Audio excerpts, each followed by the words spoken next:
ॐ भूर्भुवः स्वः तत्सवितुर्वरेण्यं भर्गो देवस्य धीमहि धियो यो नः प्रचोदयात्।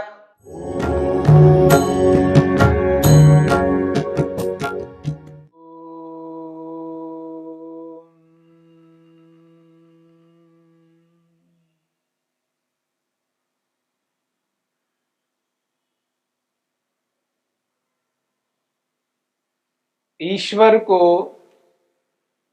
सर्वज्ञ कहा है। ईश्वर के स्वरूप को बताते हुए महर्षि पतंजलि ने परमेश्वर को क्लेशों से, कर्मों से, उनसे मिलने वाले फलों से और वासनाओं से सर्वथा पृथक बताया है। मनुष्यों से ईश्वर को अलग बताया है। ईश्वर को पुरुष विशेष कहा है। हम सब सामान्य हैं और ईश्वर विशेष है। हम सब अल्पज्ञ हैं और ईश्वर सर्वज्ञ हैं। इसलिए महर्षि पतंजलि कहते हैं तत्र निरतिशयम सर्वज्ञ बीजम। परमेश्वर सर्वज्ञ हैं क्योंकि ईश्वर में सर्वाधिक जानकारी है और हम सब अल्पज्ञ हैं। हमारे में बहुत कम ज्ञान है। स्वभाव से हम सब एक जैसे हैं। आत्माएं सब एक जैसी हैं। स्वाभाविक ज्ञान मुझ में जितना है उतना ही सभी आत्माओं में है। इसलिए हम अल्पज्ञ हैं और ईश्वर सर्वज्ञ हैं।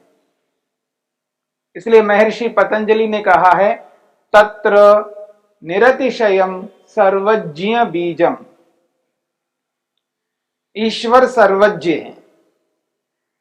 महर्षि वेदव्यास ने परमेश्वर को समझाते हुए बहुत सारी बातें कही। उन्होंने कहा है इस संपूर्ण ब्रह्मांड को उत्पन्न करने वाले ईश्वर को समझना है तो सृष्टि को देख करके समझ सकते हैं। सृष्टि के जितने नियम हैं, जो संसार जिस सुव्यवस्था में चल रहा है, इस संसार की सुव्यवस्था को देखने से व्यवस्थापक का बोध होता है, ज्ञान होता है। ऐसी जानकारी होती है हां कोई है। इस विशाल सृष्टि में जो नियम है, सृष्टि क्रम के जो नियम हैं, सृष्टि जो निरंतर रूप से चल रही है, नियम पूर्वक चल रही है, व्यवस्थित चल रही है। रात भी आती है और दिन भी आ रहा है। दिन के समय दिन, रात के समय रात। ऐसा नहीं होता है रात के समय दिन हो जाए और दिन के समय रात हो जाए।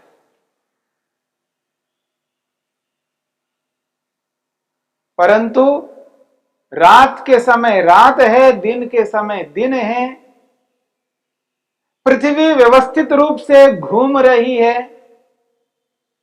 सूर्य व्यवस्थित रूप से प्रकाश दे रहा है।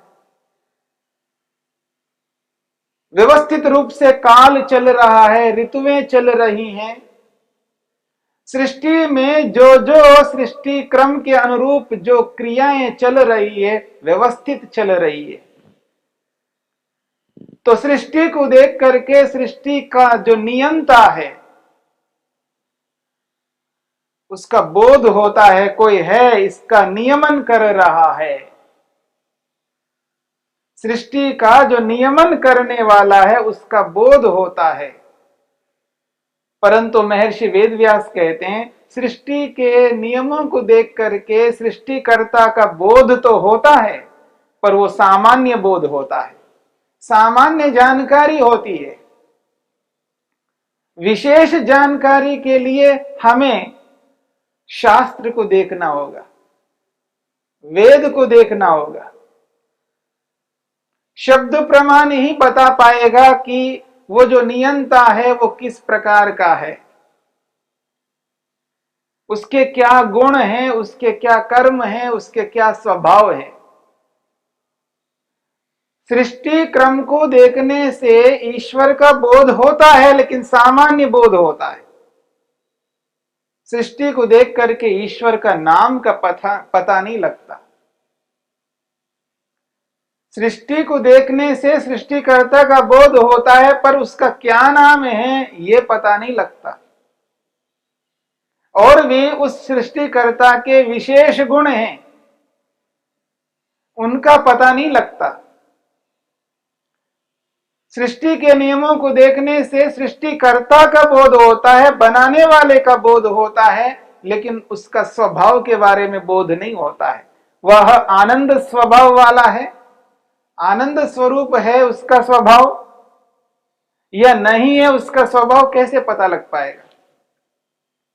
वो उसका दया स्वभाव है या नहीं है, करुणालु है या नहीं है, न्यायकारी है या नहीं है, इसका बोध तो वेद के माध्यम से होता है। इसलिए महर्षि वेदव्यास कहते हैं परमपिता परमेश्वर का बोध विशेष रूप से करना है तो हमें आगम प्रमाण से, शब्द प्रमाण से, यानी वेद से जानना होगा।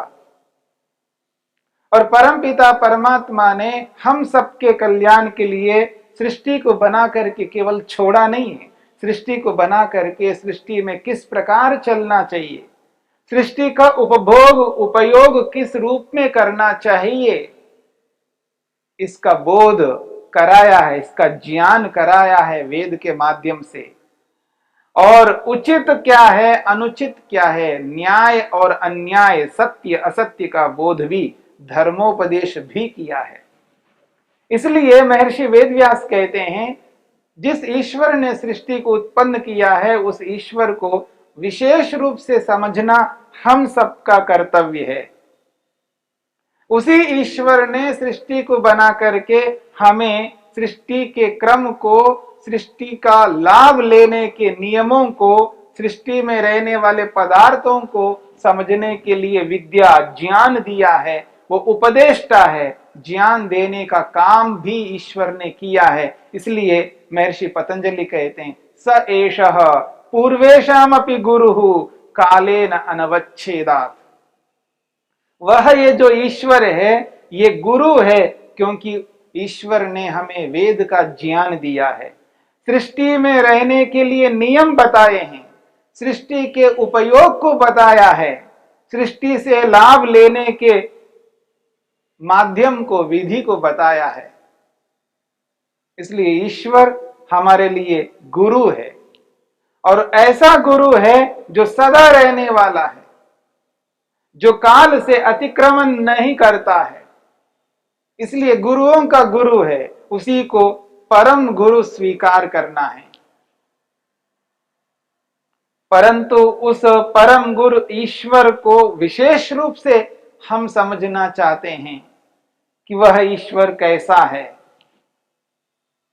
और विशेष रूप से जब समझने की बात आती है तो सबसे पहले एक बात आती है उस ईश्वर का, यानी उस सृष्टिकर्ता का क्या नाम है, उसका नाम क्या है। संसार को बनाने वाले जो परमपिता परमेश्वर है, सृष्टिकर्ता है, किसी ने बनाया है, ये सृष्टि को देखने से बोध होता है, परंतु उसका जो नाम है उसका बोध सृष्टि को देखने से नहीं होता है। इसलिए महर्षि पतंजलि ने कहा है, महर्षि वेदव्यास ने कहा है, शब्द प्रमाण के माध्यम से ईश्वर के या किसी भी तत्व के विशेष बोध हम कर सकते हैं। अब महर्षि पतंजलि कहते हैं उसका जो नाम है वो आगम से हमें समझना है। आगम यानी शब्द प्रमाण बताएगा, वेद बताएगा कि ईश्वर का क्या नाम है। महर्षि पतंजलि कहते हैं तस्य वाचकः प्रणवः, तस्य वाचकः प्रणवः, तस्य परमेश्वरस्य ईश्वरस्य वाचकः नाम, वाचक कहते हैं नाम, नाम को संस्कृत में वाचक कहते हैं। और क्या नाम है तो बोला है प्रणवः, प्रणवः, ईश्वर का नाम प्रणव है। और ये जो प्रणव शब्द है, यह प्रणव शब्द ओम के पर्यायवाची के रूप में आता है, यानी ओम शब्द को बताने के लिए प्रणव शब्द आता है। यानी ईश्वर का नाम ओम है और ओम को आपने सुना है, और बहुत सारे लोग ओम की चर्चा करते हैं। ईश्वर का नाम ओम है, तस्य वाचकः प्रणवः। महर्षि पतंजलि ने प्रणव शब्द से कहा है उस ईश्वर का नाम प्रणव है, अर्थात ओम है। यदि ईश्वर का नाम ओम है तो यहां प्रणव के स्थान में ओम क्यों नहीं कहा है? ऐसा कोई भी कह सकता है, क्योंकि प्रणव शब्द ओम के लिए आता है। ओम कहो और प्रणव कहो एक ही बात है। उसको आप प्रणव कह सकते हैं अथवा ओम कह सकते हैं। ओम कहने से प्रणव और प्रणव कहने से ओम, दोनों ही शब्द एक ही ईश्वर के हैं, और प्रणव शब्द ओम शब्द का पर्यायवाची शब्द है। यानी ओम को ही दूसरे शब्द से प्रणव कहते हैं। और उपनिषदों में जो हमारे प्राचीन उपनिषद हैं, जो ईश्वर को समझाने के लिए हैं, उपनिषद विद्या ईश्वर को समझाने के लिए है, मनुष्य को ईश्वर तक पहुंचाने के लिए है, ईश्वर के साक्षात्कार कराने के लिए है, समाधि को लगाने के लिए है। समाधि को लगवाना उपनिषदों का मुख्य काम है। मनुष्य को मनुष्य बनाने का काम उपनिषद करते हैं। ये जो उपनिषद है, इन उपनिषदों में ब्रह्म को प्राप्त करने की बात कही है, ब्रह्म तक पहुंचने की बात कही है। उस ब्रह्म को किस रूप में हम जान सकते हैं, उस ब्रह्म तक पहुंचने के लिए हमें क्या क्या करना चाहिए, ब्रह्म विद्या को सिखाने का काम उपनिषद करती हैं। इसलिए इस बात को समझने का प्रयत्न करना। उपनिषद सदा मनुष्य को ईश्वर तक पहुंचाने वाली हैं, और बहुत सारी उपनिषदें हैं, उपनिषद बहुत हैं, और उन उपनिषदों में कहीं पर ओम शब्द से कहा है और कहीं पर प्रणव शब्द से कहा है। प्रणवो धनु शरो ही आत्मा ब्रह्मतल लक्ष्य मुच्यते। मांडुकोपनिषद में कहा है प्रणवो धनु, प्रणव को यहां पर कहा धनु के रूप में, धनुष के रूप में काम आता है ये प्रणव। शरो ही आत्मा, आत्मा को शर बाण बना दो, ब्रह्मतल लक्ष्य मुच्यते। और जो नामी है, जो नाम जिस ईश्वर का है, वो जो नामी रूपी ईश्वर है, वो लक्ष्य है मनुष्य का। इस श्लोक में ईश्वर का नाम बताया गया है प्रणवः, प्रणवो धनु। ओम इत्येतद अक्षरम, उपनिषदकार कहते हैं ओम इत्येतद अक्षरम, ओम इत्येतद उद्गीतम। अलग अलग स्थानों में ओम शब्द से कहा है।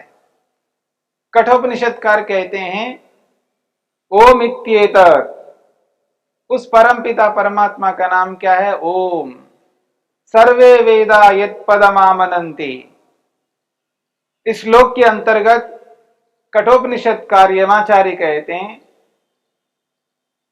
सभी वेद मंत्र उसी पद को कहते हैं। जितने भी तप किए जाते हैं वो सारे तप उसी पद के लिए किए जाते हैं। जितने भी लोग संयम रहते हैं, संयम में रहते हैं, जितने भी लोग अपने आप को संयमित रखते हैं, वह संयम उसी पद को पाने के लिए रखते हैं। जितने भी व्रत करते हैं, व्रतों का पालन करते हैं, उन समस्त व्रतों के का उद्देश्य केवल वही पद है। आखिर वह पद क्या है? तो कठोपनिषदकार कहते हैं ओम इत्येत, वह पद है ओम। कई उपनिषदकार ओम शब्द से ईश्वर को संबोधित कर रहे हैं और कहीं प्रणव शब्द से कर रहे हैं। यानी प्रणव और ओम दोनों ही एक ही ईश्वर के नाम हैं। प्रणव ही ओम का पर्यायवाची है। जैसे योग में चित्त शब्द से और मन शब्द से एक ही तत्व को कहते हैं, उसे चित्त कहो या मन कहो एक ही बात है। कहीं मन को चित्त शब्द से कहा है और कहीं चित्त को मन शब्द से कहा है। यानी चित्त और मन एक ही वस्तु के दो पर्यायवाची शब्द है। जो हमारे शरीर में जो मनन करने का काम करता है, विचार करने का काम करता है, उस विचार करने वाले पदार्थ को कहीं पर योग में मन शब्द से कहा है और कहीं पर चित्त शब्द से कहा है। यानी तत्व एक है, उसके दो नाम हैं। यानी प्रणव कहो और ओम कहो, जैसे यहां पर है, वैसे मन कहो या चित्त कहो एक ही है। यानी चित्त और मन दोनों पर्यायवाची शब्द है। ठीक इसी प्रकार प्रणव और ओम दोनों पर्यायवाची शब्द है। ये ईश्वर का नाम है। यानी ईश्वर को बताने के ये नाम है। किसी भी पदार्थ को समझने के लिए नाम से पुकारा जाता है, नाम से उसका कथन किया जाता है। नाम बोलते ही उस वस्तु को समझ लिया जाता है। नाम संकेतक होता है और यह नाम और नामी का संबंध पूरे संसार में व्यापक रूप में विद्यमान है। तस्य वाचकः प्रणवः, उस परमपिता परमेश्वर का जो नाम है वो प्रणव है, अर्थात ओम है। ओम ईश्वर का नाम है और इस नाम को समझने का प्रयत्न हम वेद के माध्यम से करते हैं, उपनिषदों के माध्यम से करते हैं। जितने भी ऋषियों ने ग्रंथ हमारे सामने प्रस्तुत किए हैं, उन ग्रंथों के माध्यम से उस ईश्वर को समझने का प्रयत्न करते हैं। उसके नाम को भी इन शास्त्रों से शब्द प्रमाण के माध्यम से समझने का प्रयत्न करते हैं। और नाम का बहुत बड़ा महत्व है, याद रखना। नाम से ही व्यक्ति को पहचाना जाता है। नाम व्यक्ति को, वस्तु को, पदार्थ को पहचानने का एक बहुत बड़ा माध्यम है। तस्य वाचकः प्रणवः।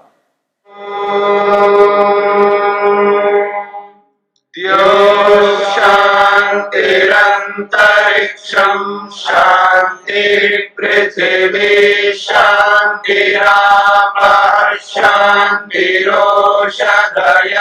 शान्तिः वनस्पतयः शान्तिर्विश्वे देवाः शान्तिर्ब्रह्म शान्तिः सर्वं शान्ति शान्तिरेव शान्ति क्षमा शान्तिरेधि। ॐ शान्ति शान्ति शान्तिः।